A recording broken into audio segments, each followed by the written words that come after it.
Hi, I'm Kelly Wright of America's Hope News here in Washington, D.C., outside of the Trump International Hotel. You might be wondering why I'm here. Well, it's because on the heels of the July 4th weekend, there was a presidential prayer breakfast that took place here in the presidential ballroom. A fantastic day where people came together to pray, not only for the President of the United States, but for the entire United States Congress, as well as the good old USA and the world.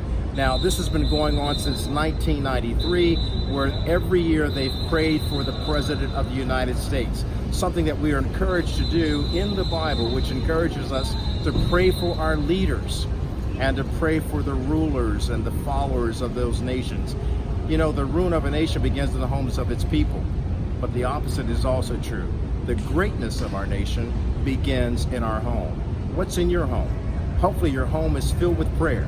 Let's take a look at some of the excerpts of what unfolded today at the presidential inaugural breakfast. The reason I'll share my position because we know, as it was stated, that although God anoints us spiritually, when He places us in a place of authority that's recognized by man, there's a double anointing.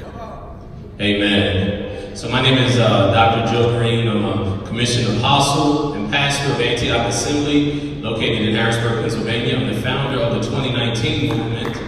And amen for Harrisburg. Amen. I'm the founder of the 2019 movement. I'm also the chairman of the federal 400-year African American History Commission. And we're in a very prophetic time, and most people may or may not realize that this 400-year pattern that we see throughout the scriptures. And with the 400-year pattern, we have not only the promises of God, but the obligation of God's people. And so in September of 2016, the Lord had a sense of urgency that I launched the 2019 movement, which is about racial reconciliation, restoration. It's about restoring us to a God-given destiny of not only a people, but of a nation.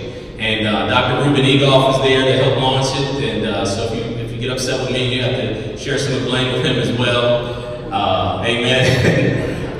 And then in January of 2018, House Bill H.R. 1242 passed through both branches of Congress and was signed into law by President Trump, creating the 400 Years of African American History Commission. And I was federally appointed, congressionally appointed, and elected as the chairman of the commission, which means I have the authority not only in the executive branch, but the legislative branch as well. And amen, amen.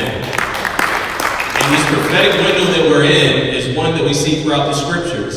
And the reason I know not only is this a prophetic window for us, but we are really close to the end time of the return of Jesus, because the same pattern happened throughout the 400 years. At the end of the 400 years from during the time of Moses, there was an attack on babies, attack on the males, economic oppression, and a breakdown of the family.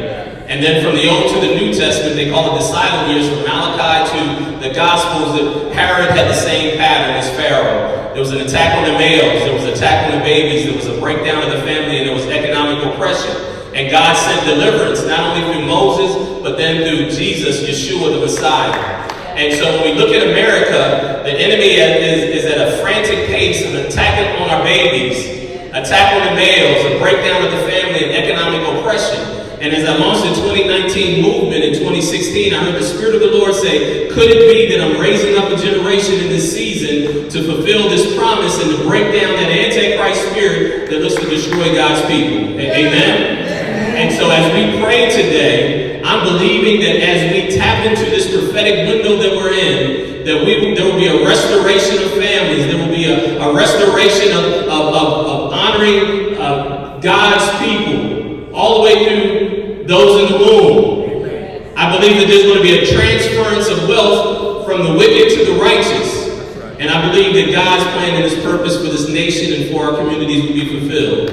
Amen? So we can touch and agree with each other. If you can find somebody close to you, we're going to touch and agree. And I believe that there's going to be an amplification in the spirit as we pray this. Because as I sit in this place of authority that not only that the kingdom of God has given me, but as this nation has given me, and I thank God for this president that we have. You don't hear a lot about this 400-year commission because the enemy, the media, they don't want to talk about good things. They want to sow discord. They want to sow division, they want to sow racism and prejudice, and so they'll focus on those stories, but they won't focus on the stories of reconciliation and healing. Amen? Jesus is speaking. He says, and I am no longer in the world, but they are in the world. And I am coming to you, Holy Father. Keep them in your name, which you've given me, that they may be one, even as we are one.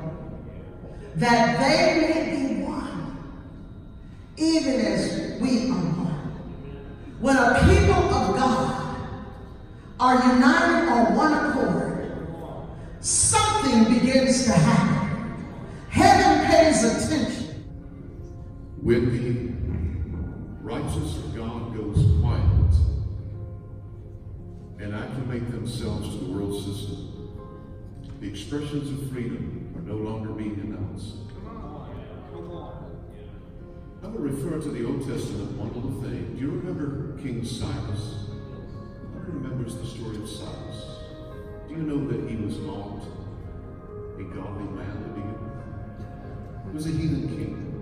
Do you know why God raised him up? Because Israel went silent.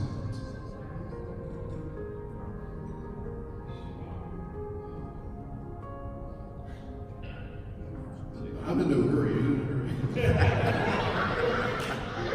Just let that settle in. It's getting all of us. Are you starting to get the picture? It's real noisy in the White House. Should I just whistle the Twilight Zone right now? Do you know why the White House is noisy? Because the church went quiet. So God had to raise somebody up, because the world needs to hear the sound of freedom.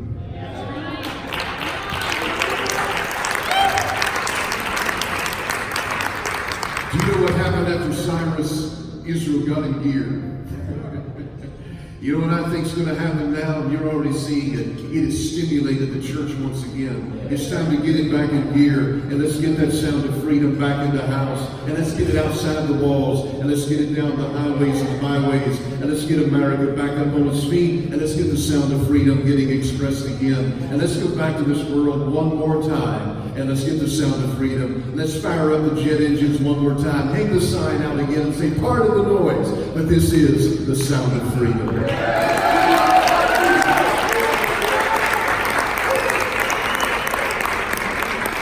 My favorite person in all the Bible. It's still Jesus. There's some people we can appreciate, imitate, and emulate, but we can never honor a Christian more than Christ. And when Joseph Arimathea went up to Pontius Pilate and begged for the body of his Lord, Joseph Arimathea was wealth, not just in his finances, but in his faith. Because when he went up to Pontius Pilate and begged for the body of Jesus, at that moment, most men were MIA, missing in action. It was women who were weeping and worshiping the Lord. Today, will the real men stand up? Because ironically, too many of us have been sitting out. And Pontius Pilate saw that this man was sincere, and he gave him the body of his Lord. And he carried him from Golgotha, and I've been there, to the Garden Tomb. And the reason I love Joseph Arimathea, when my ancestor carried Abraham Lincoln, he carried the closest to the king of a nation America will ever have, because the presidency is an institution, not an individual. When my dad's roommate at the FBI carried Elvis Presley, he didn't carry the king of a nation, but he carried the king of rock and roll. About 8 years ago, MJ, not Jordan, Jackson, when Michael Jackson died at the Staples Center, the 4 Jacksons remaining with sequin gloves and a 24-karat gold casket. At that moment, they didn't carry the king of a nation, the king of rock and roll. Disc jockeys told me they carried the king of pop. But the reason I love Joseph Arimathea, we don't carry the king of a nation. We don't carry the king of rock and roll. We don't carry the king of pop. In case you missed the memo, we carry the king of all kings. And Jesus is not dead, but he's alive. Can we give God